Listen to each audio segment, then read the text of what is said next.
दिल्ली की सत्ता पर बने रहने के लिए आम आदमी पार्टी पूरे जोर शोर से लगी हुई है। विधानसभा चुनाव अगले साल हैं, लेकिन अभी से खाद पानी दिया जा रहा है। सोमवार 16 दिसंबर को आम आदमी पार्टी सरकार ने 2012 में हुए निर्भया गैंगरेप कांड की 12वीं बरसी पर महिला अदालत कार्यक्रम का आयोजन किया था।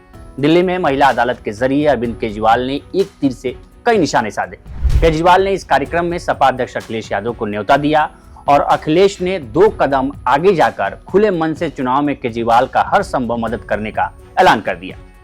हैरानी वाली बात यह है कि यूपी में सपा और कांग्रेस का गठबंधन है और दिल्ली में आप और कांग्रेस कट्टर प्रतिद्वंदी हैं। चुनाव से ठीक पहले महिलाओं के खिलाफ बढ़ते अपराध को लेकर केजरीवाल को केंद्रीय गृह मंत्री अमित शाह पर लगातार हमलावर भी देखा जा रहा है। लेकिन सवाल है कि यूपी में कांग्रेस से गठबंधन करने वाली समाजवादी पार्टी ने दिल्ली में कांग्रेस से दूरी क्यों बना ली? क्या कांग्रेस और सपा के बीच सब कुछ ठीक नहीं चल रहा है? इसको हम 5 कारणों के जरिए समझेंगे। पहला, क्षेत्रीय दलों को कमतर न आके राष्ट्रीय पार्टियां। हालांकि आप भी अब राष्ट्रीय पार्टी बन गई है, लेकिन अभी भी वो विपक्ष की धुरी में नहीं है। शायद इसलिए अखिलेश यादव केजरीवाल के साथ खड़े होकर ये संकेत दे रहे हैं कि कांग्रेस के इतर अन्य क्षेत्रीय दल भी विपक्ष की अहम धुरी बन सकते हैं। विपक्षी गठबंधन में कांग्रेस की बड़ी भूमिका के बावजूद अखिलेश यादव ने यह संदेश दिया है कि गठबंधन में क्षेत्रीय पार्टियों की अहमियत कम नहीं है। दूसरा कारण है यूपी में उपचुनाव और उसके परिणाम। हाल ही में यूपी की 9 विधानसभा सीटों पर उपचुनाव हुए। माना जा रहा था कि अखिलेश यादव कांग्रेस के लिए कुछ सीट छोड़ेंगे, लेकिन ऐसा नहीं हुआ। जब परिणाम आए तो समाजवादी पार्टी सिर्फ 2 सीटों पर ही जीत दर्ज कर पाई। इसके बाद राजनीतिक गलियारों में खबर उठी कि कांग्रेस ने उस तरह से सपा का समर्थन नहीं किया जिस तरह से सपा ने लोकसभा चुनाव में कांग्रेस का किया था।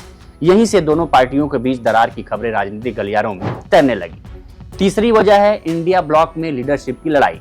दरअसल इंडिया ब्लॉक में लीडरशिप की लड़ाई चल रही है। एक धड़ा कांग्रेस के समर्थन में है, जबकि दूसरा धड़ा चाहता है कि लीडरशिप में बदलाव हो और अब यह कमान कांग्रेस की बजाय टीएमसी प्रमुख ममता बनर्जी के हाथों में सौंपी जाए। ममता खुद इसके लिए तैयार हैं। सपा, आम आदमी पार्टी, एनसीपी शरद चंद्र पवार, शिवसेना यूबीटी और आरजेडी जैसे दल चाहते हैं कि ममता बनर्जी को इंडिया ब्लॉक की कमान दी जाए। आम आदमी पार्टी बीजेपी के खिलाफ मुकर रही है और अखिलेश यादव का समर्थन यह भी संदेश देता है कि उनका मुख्य उद्देश्य बीजेपी को चुनौती देना है।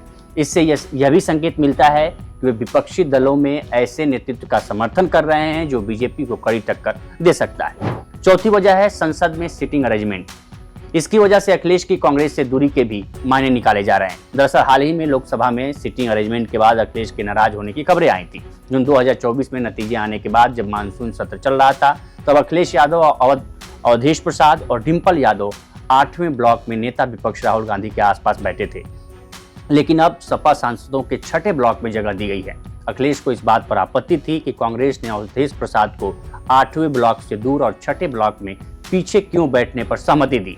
इस पर आपत्ति क्यों नहीं जताई? कांग्रेस ने इस बात की जानकारी सपा को क्यों नहीं दी? हालांकि बाद में सपा ने स्पीकर के समक्ष आपत्ति दर्ज कराई और 6ठे ब्लॉक में अवधेश को आगे की सीट अलॉट कर दी गई है। अब अवधेश अखिलेश के बगल में बैठेंगे। और 5वीं और मुख्य वजह मुद्दों की प्राथमिकता। दरअसल संसद के शीतकालीन सत्र में इंडिया ब्लॉक में साफ तौर पर दरार देखी गई।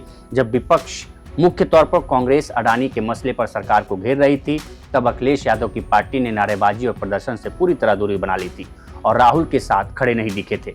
सपा, आम आदमी पार्टी का कहना था कि वो चाहते हैं कि सदन चले, सदन की कार्रवाई में बाधा न हो। इस बीच यूपी के संभल मसले पर कांग्रेस ने स्टैंड लिया और राहुल गांधी, प्रियंका गांधी खुद वहां जाने पर अड़ गए तो सपा ने चुप्पी साध ली। उसके बाद जब राहुल गांधी 12 दिसंबर को हाथरस दौरे पर पहुंचे और उस दलित लड़की के परिजन से मुलाकात की जिसके साथ 2020 में गैंगरेप किया गया था, पीड़िता ने 2 हफ्ते बाद 28 दिसंबर 2020 को दिल्ली में इलाज के दौरान दम तोड़ दिया था। जबकि सपा भी संभल और हाथरस मुद्दे को उठाती आ रही है, लेकिन यह संदेश गया कि सपा और कांग्रेस दोनों इस मुद्दे पर साथ नहीं है, बल्कि अलग अलग इस मुद्दे पर मुखर हैं। यूपी में सपा पीडीए कार्ड यानी कि पिछड़ा, दलित और अल्पसंख्यक खेल रही है और कांग्रेस भी इसी ट्रैक पर आगे बढ़ते दिख रही है। फिलहाल सपा और कांग्रेस के बीच तनातनी बनी हुई है। दिल्ली में केजरीवाल को समर्थन देकर अखिलेश ये संदेश देना चाहते हैं कि कांग्रेस के साथ उनके मतभेद हल नहीं हुए हैं।